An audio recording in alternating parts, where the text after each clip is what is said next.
Czech Centres are a core instrument of public diplomacy of the Czech Republic. Now there are 25 branches across 3 continents. We present our country in a wide range, from art through the creative industries to achievements of Czech science and innovations. Unfortunately, the pandemic brings mostly the bad stories. However, there are also good ones, including the devoted help of all the volunteers. There are the Czech scientists and innovation and their creativity. And Global Science Café is just a series of lectures and debates with them. I would like to thank Mr. Průša for accepting our invitation. And finally, let me wish all the followers at the screens a good reception, both the technical one and mental one. Dobrý den.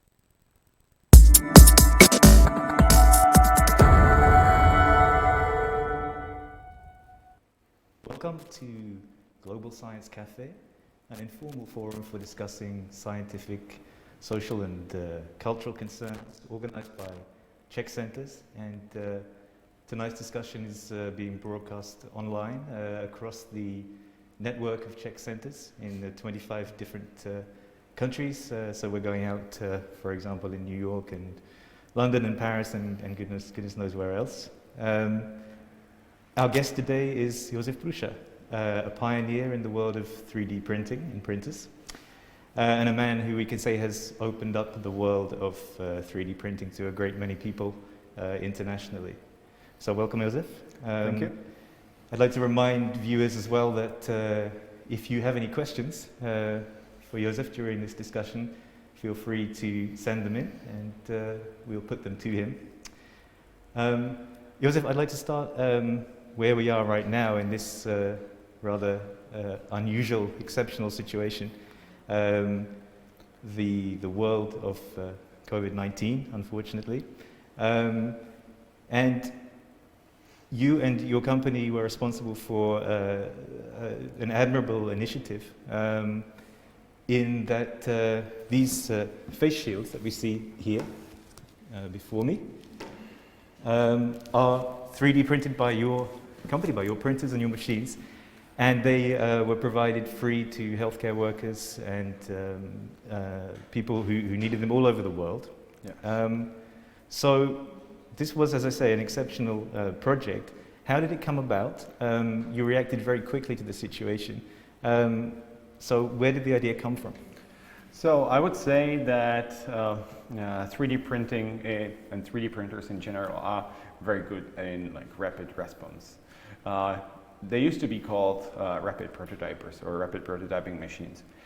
So as we are actually using 3D printers to print printers, because roughly 30% of the printer is 3D printed, we have the largest 3D printing farm in the world. So we were just looking for the right idea what we could use the farm for.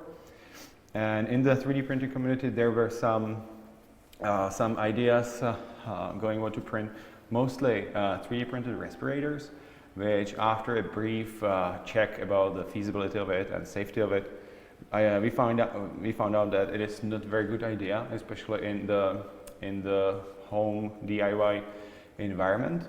But then we laid our eyes on a proof of concept of a face shield, and we thought that this is the right idea. So we took it forward. I got in contact with Czech Ministry of Health, and which in cooperation with doctors helped us to make verified functional design. And in roughly 4 days from the idea, we were shipping the first batch of 800. We later increased the production to over 3,000 a day, and it was incredible. And when we are open source company, so it is our nature to share everything. So when we got the design fully working, we quickly gave it away online and provided some information how to make it safely, which I think is very important, because obviously you don't want to make the situation worse. Because I mean, if you would be infected, you would be spreading it on the parts to the most needed people in this time. So this basically started a movement. I didn't expect that it will pick up so much, but I mean, in just few days, I mean, Ford in US was showing our shields on TV, and thousands upon thousands of people, volunteers all around the planet, are still to this day printing them and giving them away, because there's still, even if the traditional manufacturers already started to make it, there's still one thing you cannot beat with, 3D printing cannot be beaten at, and that is that the manufacturing is super local, because you have 3D printer in every small town, basically everywhere. And in the first days, where like traditional shipping wasn't working very well, you could get them made everywhere locally. So people could supply their local GPs or pharmacists, and yeah. I just wish that we could know how many was actually made. I can tell for us that we, over the last 2 months, we manufactured and gave away over 130,000. So I can just imagine that the number will be in millions globally. Yeah, absolutely. Yes. If we can just take a step back and look at 3D printing in more general terms for those who may not know too much about it. So tell me about the printers you make. What is it that makes them so successful? What is it that makes them the kind of market leader, as it were? I would say that it is the reliability and the simplicity. I think the fact that we are using the exact same printers we are selling to our customers to print them, it gives us a lot of experience. And if we if we make a bad design decision, it will backfire spectacularly for us. So yeah, I would say that makes the printers so reliable, and then the word of mouth just spreads. And this specimen here is a new or relatively new model, a mini printer, I believe. Yeah. Tell us something about this. Oh, this is the latest printer we made, and the idea about it is to make it simple and accessible. This one is actually around 10,000 Czech crowns, which roughly around 400 something USD.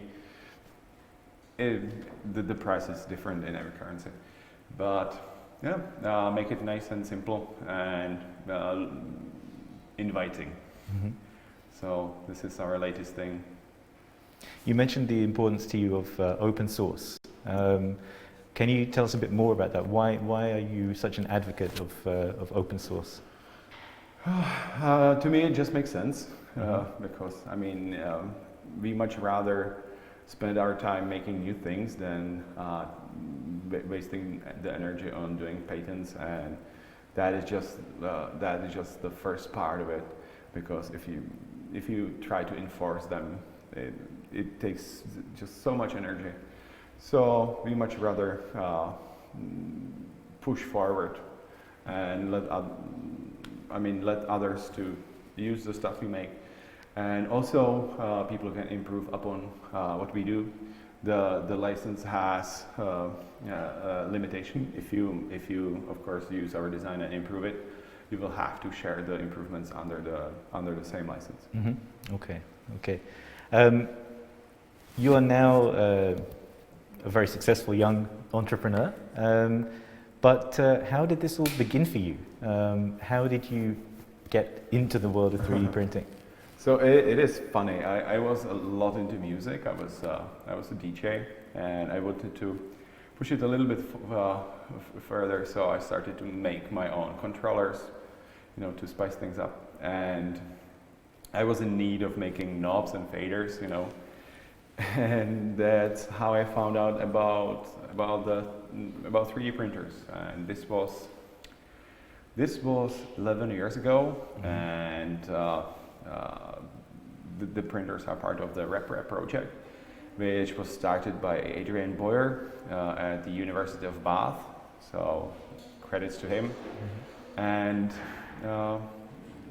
for 3 years it was just my hobby, and because when I was starting to build the first one, I thought that it was very complicated. So because I'm lazy, or I try to be as efficient as possible. Okay, nice euphemism. I started to simplify the design, and of course I shared it back. And because others also prefer to use their time more efficiently, started to use the simpler version. And as I said, for 3 years I was working on the design and making new ones. But at some point, people were always asking me about, oh, that is nice, but I don't want to spend time building it. Can you build it for me? So at one point, I realized the university I was studying wasn't that good for me. So I decided to quit the university, and I started Průša Research, and that was 8 years ago, 2012. And I believe it was the Průša Mendel was the first sort of breakthrough model for you. So the timeline is the first 3D printer from the RepRap project was Darwin. Second was Mendel, and my first version was Průša simplified Mendel, but people were calling it Průša. So it is not like I'm trying to put myself to the same line as these guys. Yeah. But yeah, that, and now it's countless revisions. Even now, we are still improving the designs.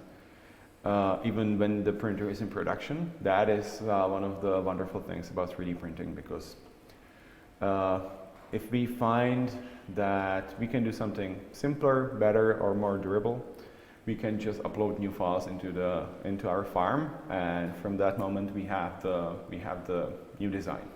If we would be using injection molding,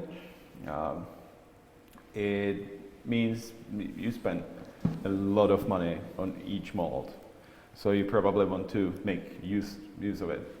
So I think it would be discouraging for us to make improvements on the way and just use the same design until it pays for itself.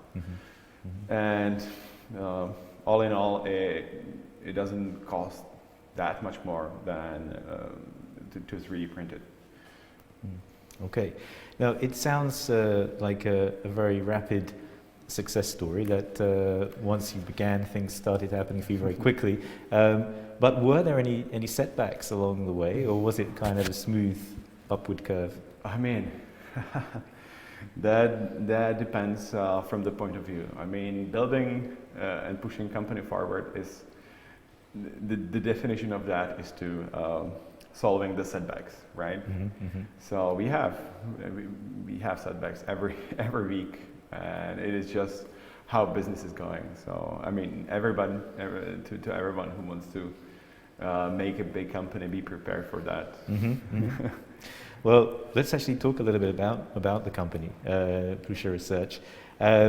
Firstly, I've noticed that your team seems predominantly to be made up of pretty young people.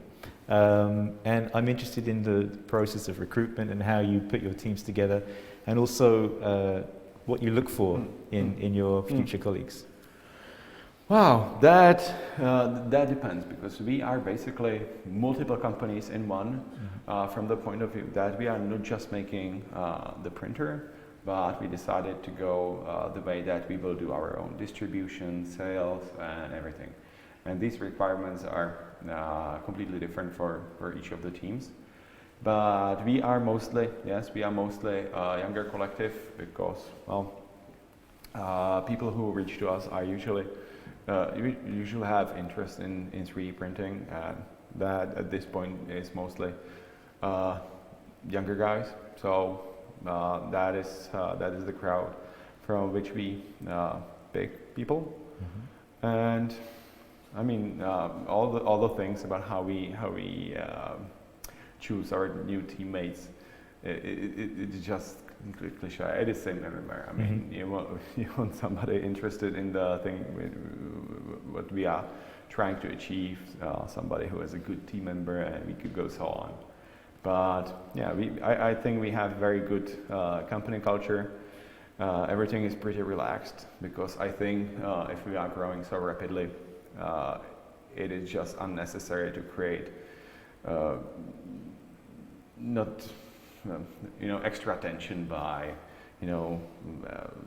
following like strict rules and stuff like that. So everything is pretty laid back. And is there such a thing as a typical day at the company for you? Typical day, meetings. meetings. It is interesting also on the way of growth.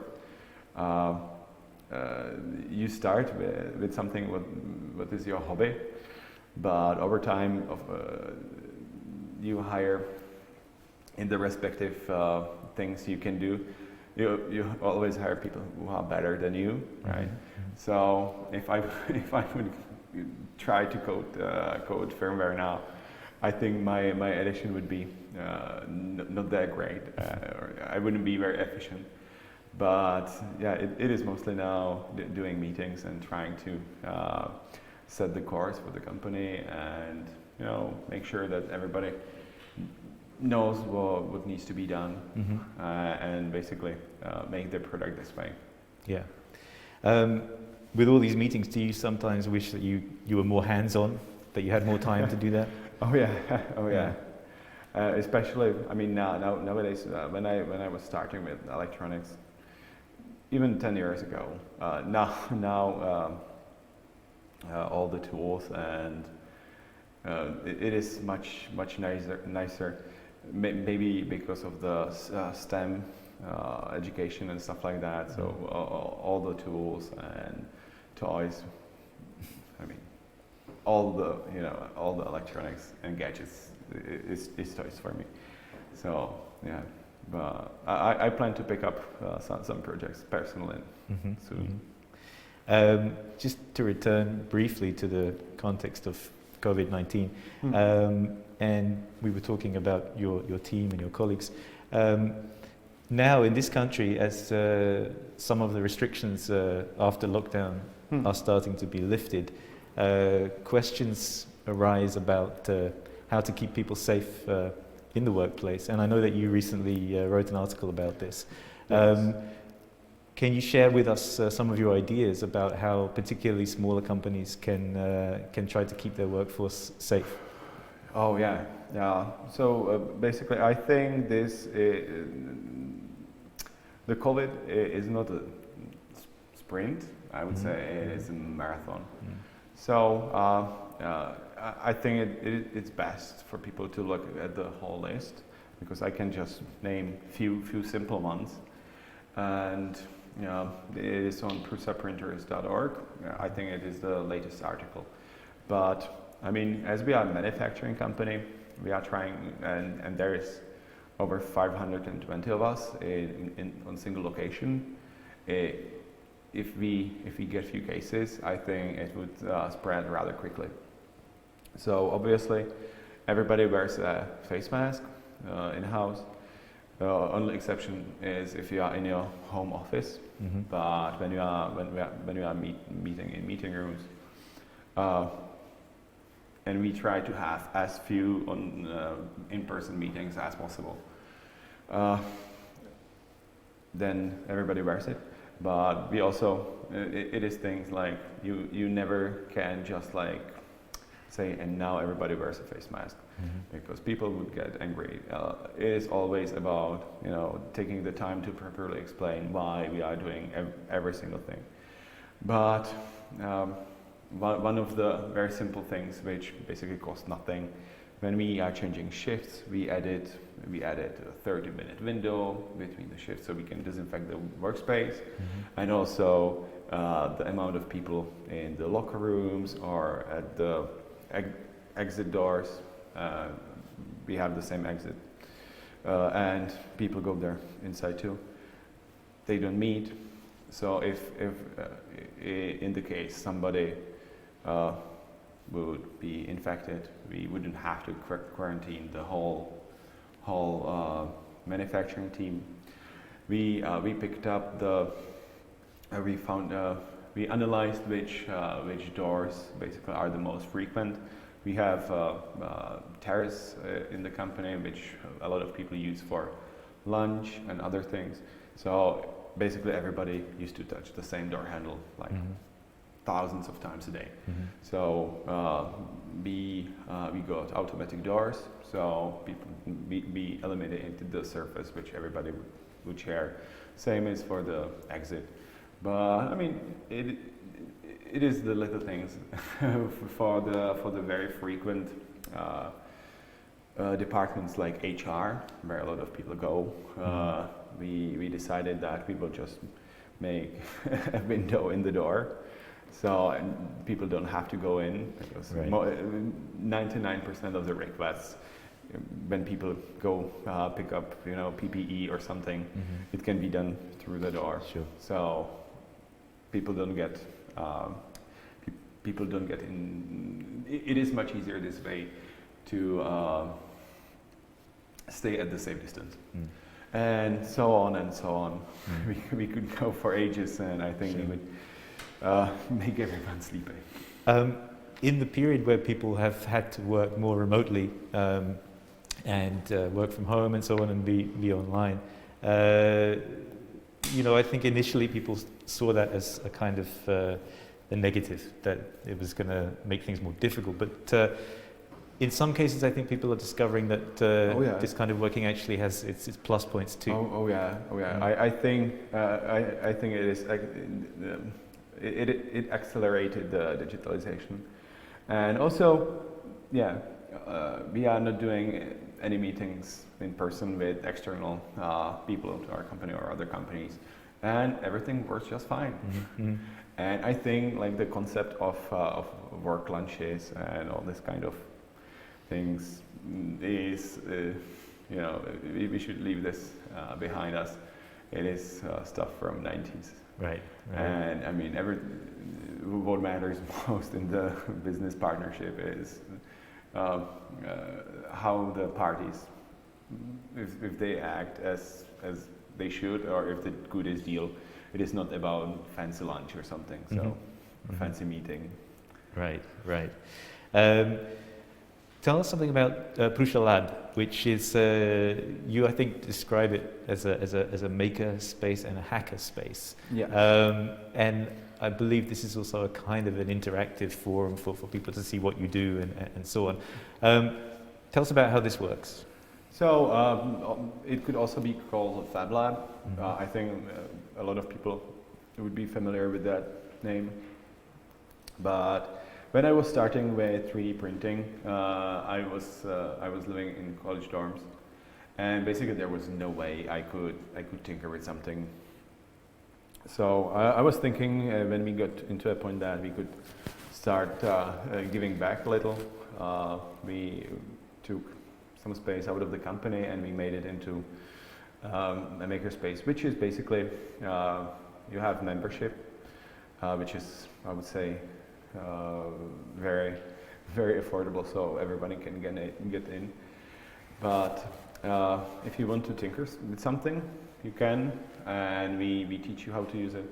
And we have from giant, big CNC machines, lathes, plotters, laser cutters. We also hold sewing classes. and stuff like that. Because I don't think making is just electronics as many people see it. And yeah, so I mean, it is a nice way to let people test it, try different things and see if they like it. Because I mean, if you just decide, oh, I want to play with electronics too, there's a big barrier just to test it out. You still have to invest thousands of Czech crowns for the equipment if you want to just try it. And I think at least, especially with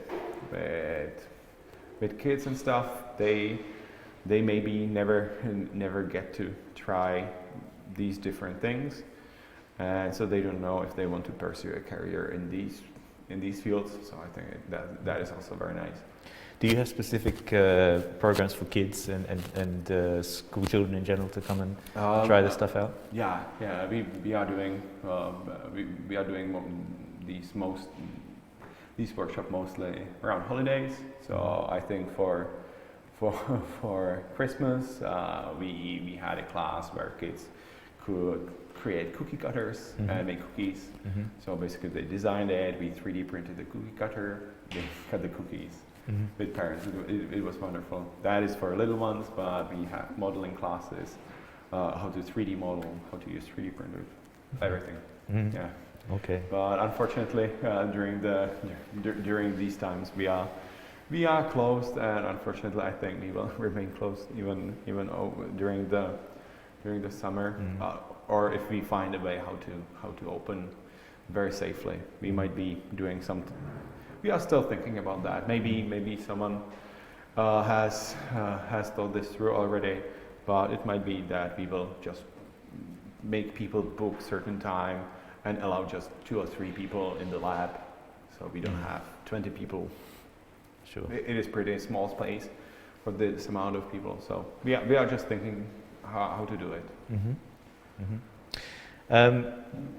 In one of your TEDx talks, you mentioned that your printers can sort of reproduce the essence of a thing, which is quite an exciting claim to make, and of course has a lot of potential repercussions. And if we turn for a moment to the future of 3D printing, first I'd like to ask you, is there a limit to what it can achieve? How far can it go?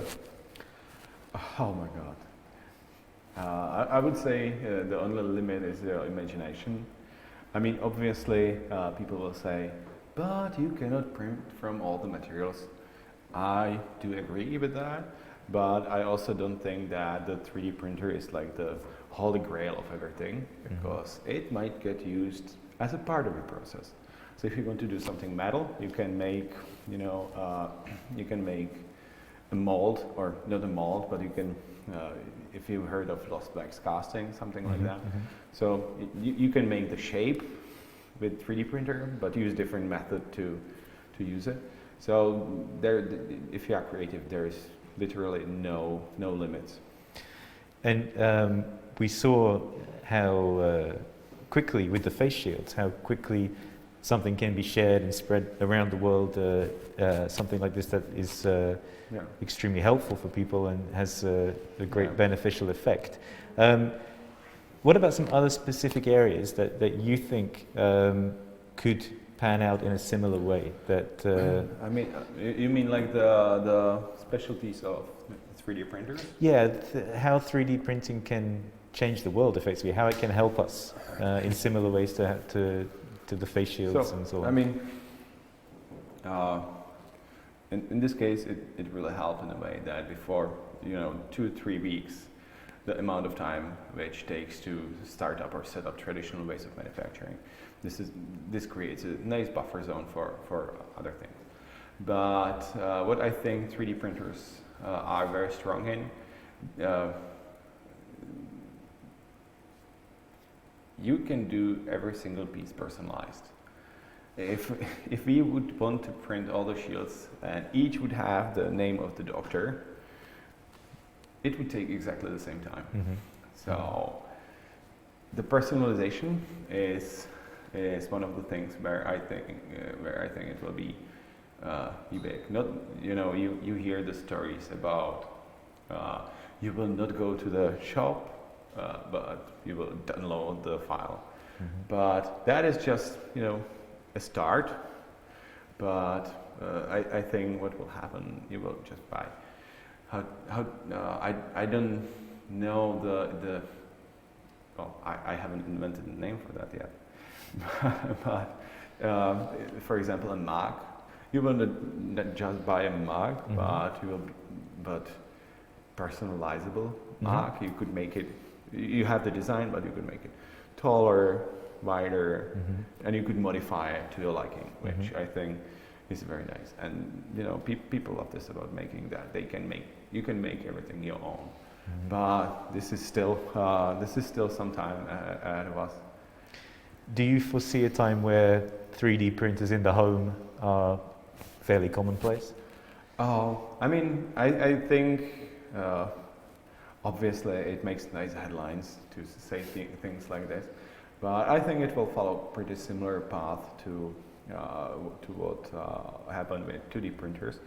2D printers are around for a long time, but of course, I mean, in 30 years ago, if you would say to someone, why would I have a 2D printer or printer at home? Do you think I will print books? But then the next step was obviously when people learn how to use word editing at home, then okay, occasionally I need to print something. So you started to have copy shops. So you can, I mean, back then you probably put it on a diskette. Now you bring it on the flash card and print it. And after some time, people started to get it at home, because I mean, especially when for the general public, if you are not like a creator, it is still just few things a month you would print. So I don't think it just makes sense for everyone. But maybe the day might be coming where you can download your mug and print it at home. Oh yeah. Or you could download it, design it, and just go past 2 blocks and print it at a copy shop. Yeah. Okay. On the other side of the coin, do you see some dangers that 3D printing technology can be abused in the future? So this is the same debate with every new technology. So technologies per se are not bad. People are bad. So, I mean, if you want to do something bad, you could use whatever you want. You can take that table and bang somebody on the head. And should we ban tables because of that? So, I mean, I don't think there's much danger. There were, I mean, media always like shocking headlines. So you probably have heard about 3D printing guns and stuff. But I mean, if you just think about it for a second, do you really want a plastic gun firing a bullet? I don't think so. So basically, and if you think about that, you could find. I'm not going to say it, but you could make it untraceable much quicker, and it will be much more reliable than a gun made out of plastic. But obviously, someone can say, "But you have metal printers." But again, that 3D gun printed on a 3D printer out of metal would cost about as a small car. So I don't think it makes sense, and there are again much simpler ways to obtain that. So it is always about people and not technologies, because I mean, are computers bad? I wouldn't say so. Okay, so I'd also like to move on to the topic of Maker Faire, which is, we could call it something like a kind of festival of innovation and celebration and technology. Of making. Celebration of making, okay. And Maker Faire in Prague, you're the main patron, I think, of the Maker Faire event here. So what's the thinking behind it, and what are the aims of Make a Fair? Oh yeah, we will actually have online version. We decided that we will not cancel altogether, and it will be next weekend. And even though it is mainly in Czech, we actually decided that we will have translator. We will see how that goes, because it is for this simultaneous translation. It is always difficult, especially in specialized fields like, or basically every maker is doing something completely different. So it will be a nice challenge, but we decided to try it. So if you have time, watch it. And so I was going to maker fairs around the world for a long time, but I think our country, Czechia, has a great tradition of making. I remember my grandfather built a tractor to work on his field himself from scrap. But that was making out of necessity, and now we, when there was a revolution, I think everything was labeled bad. So people stopped this, and when like full-blown crazy, I'll buy everything. Yeah.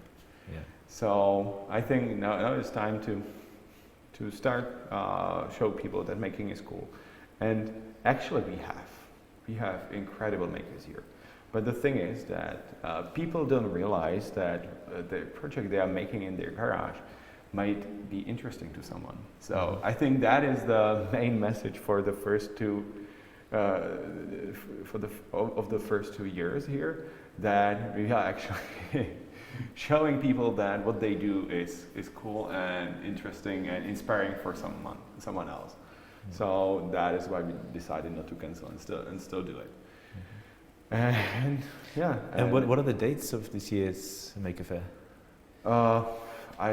It is next weekend. Next weekend, okay. Yeah, okay. I would have to come. Okay, well, next weekend, so tune in.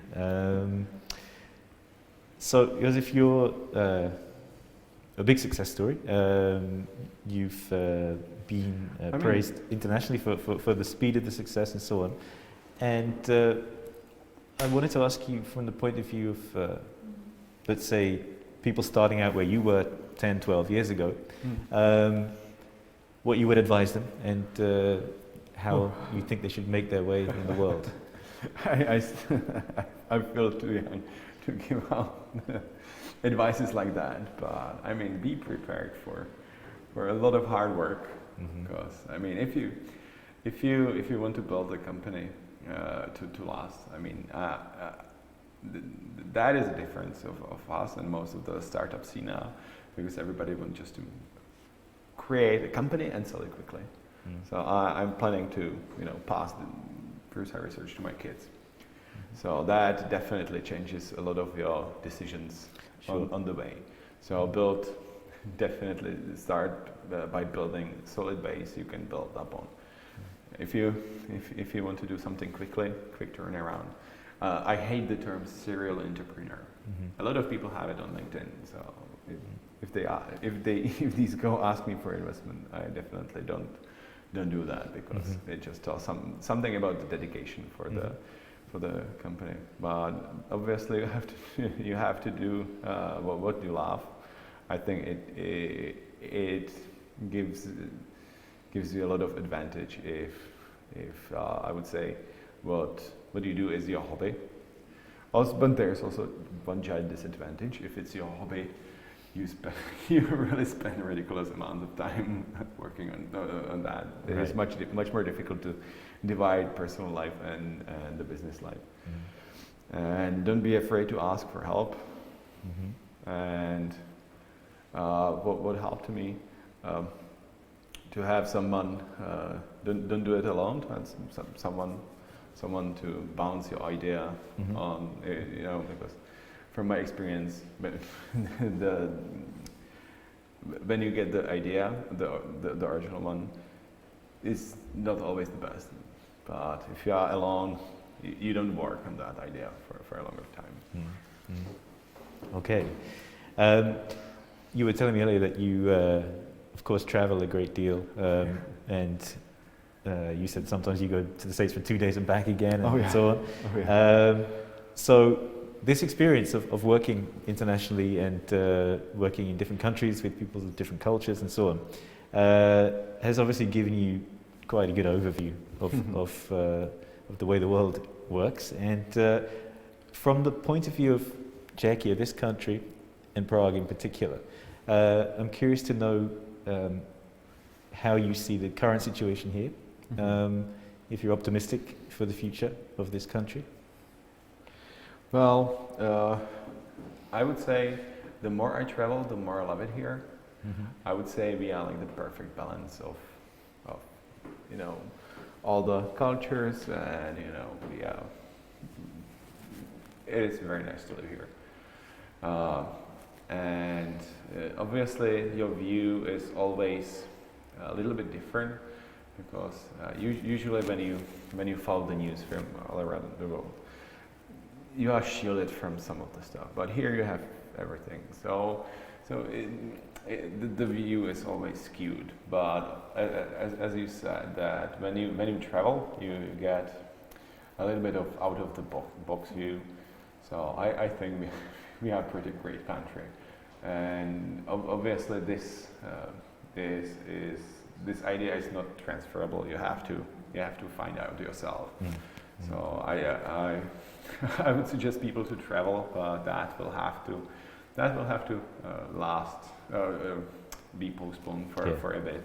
Sure. But there are different ways to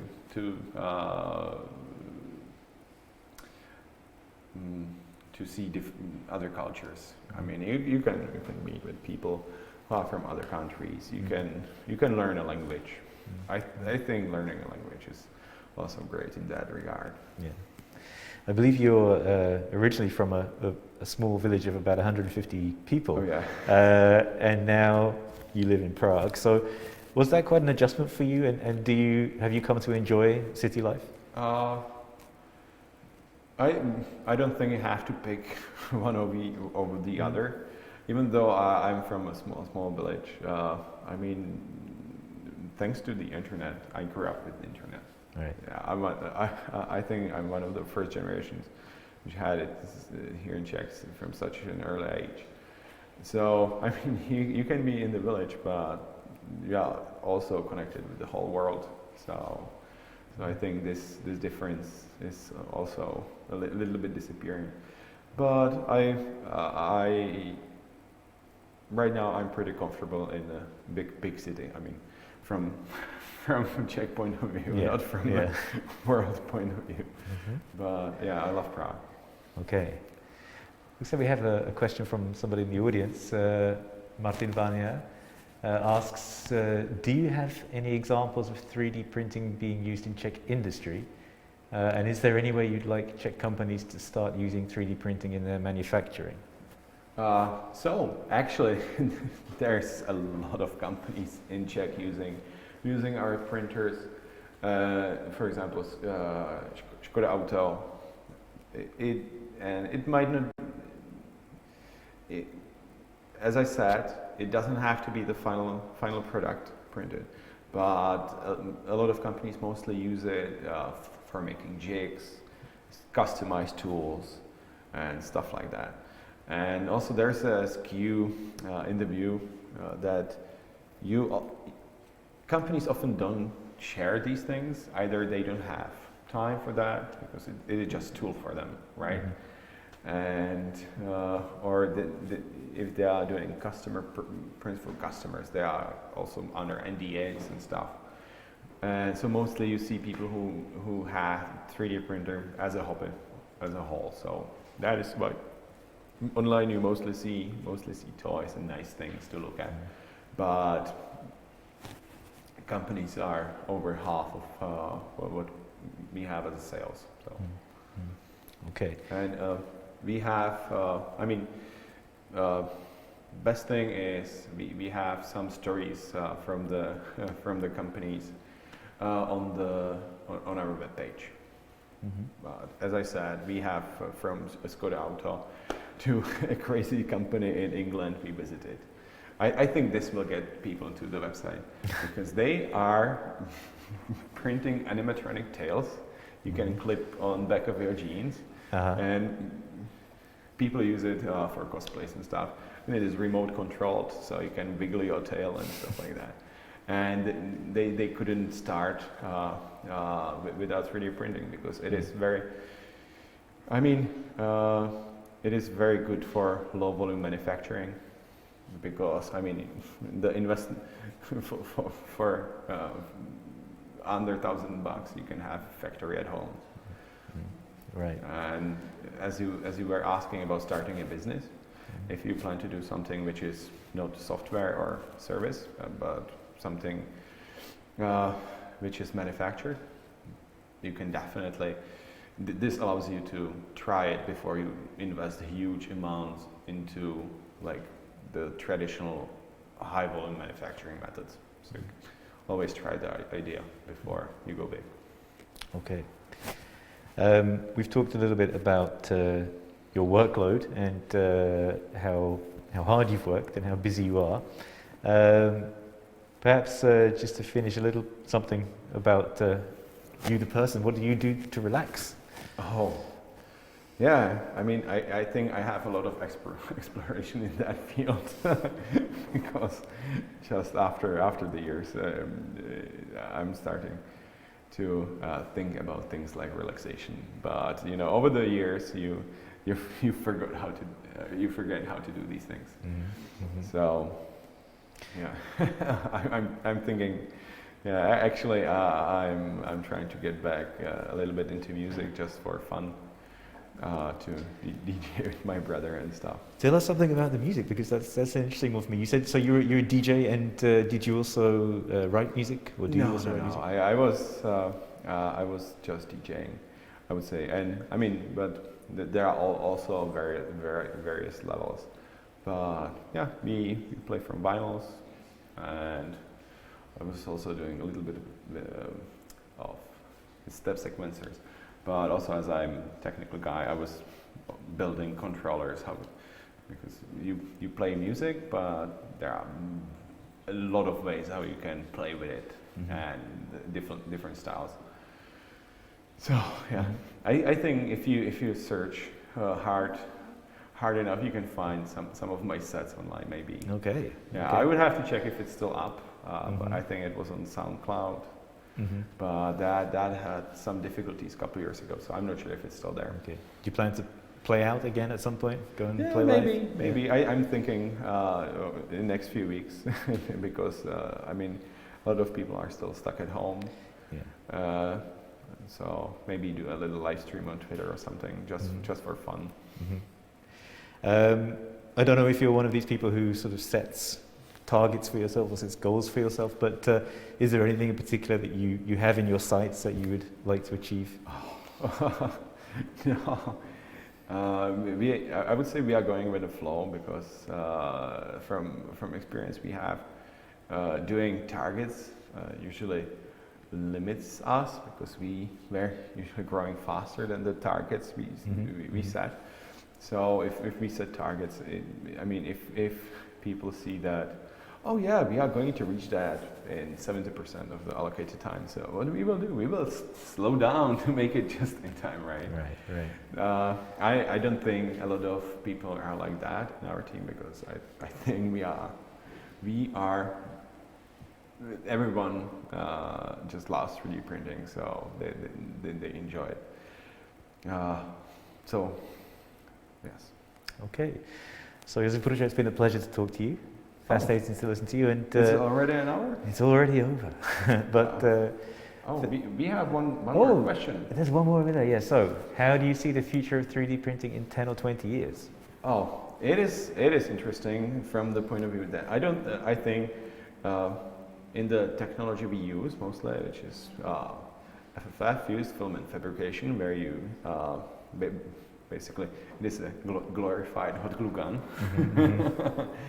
The hardware is pretty much there. I think the improvements can be done like 10-15%. But the most development will be in making it more accessible or digestible for people outside of which are not as tech savvy. Because honestly, I think 3D printers are now more reliable than 2D printers, because every time I'm trying to print something, it just doesn't work with the 2D printers, but these work. And also, if you want to do a basic 3D modeling, which is not organic. I mean, if you want to model a face, you have to be basically a sculptor. If you cannot sculpt a face out of modeling clay, you will never be able to do it digitally. But if you are doing like mechanical parts or with basic geometry, it is more like building Legos. So it is very simple. I think like trying to format a Word document is much harder task than to do a basic 3D design. So that is what will happen in next years, next 10 years to make people realize it is not something they should be scared of. So people will become maybe accustomed to the technology and more comfortable. Yeah, using I mean, people are unreasonably scared of new things. Scared out of the new, and it is just a shame. So that is what will happen in next 10 years. And we have a couple more final questions, I think. So the first one is, do you believe 3D printing of PPEs might be a viable solution to meet global demand of PPEs? To fully saturate the market, I don't think it is possible, because what is happening now, people are using their home printers and giving everything away for free. So this is not a long-term solution. But as I said, in some parts of the world which are remote, it definitely there's enough printers in the world to like do emergency supply, like the bare minimum. And also, we cannot print all of the PPEs. As I said, I mean, respirators, it doesn't make sense to print them, honestly. But the face shields can be done. I also chose face shields because if you do it at home, it is kind of self-verifying. If it holds the visor in front of your face, you know that it is working. Right. If you have something which is more complicated, like the respirators, it might look super fancy, super technical, like the best respirator you ever saw. But just you cannot inspect it just by looking at it. If it's not sealing somewhere, it is as good as a face mask. And okay, and one more question here from Miroslav Konvalina. Do you have some projects in the US? It is not very specific, but we are thinking about opening a distribution center there. But yeah,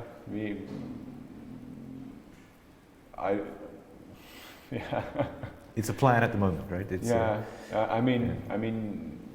like to keep everyone in the same location, because it just makes everything much quicker. And to do a second factory there, I don't think we would be able to hold the same quality in both places.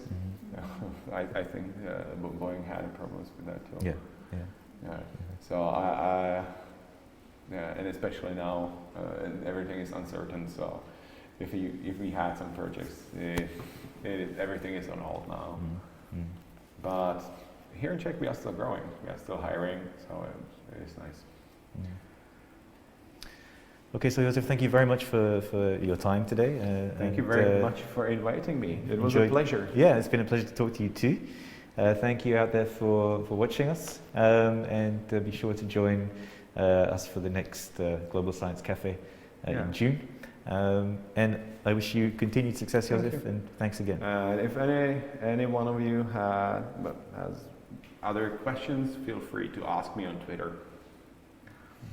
Oh, there's one more just popped up here.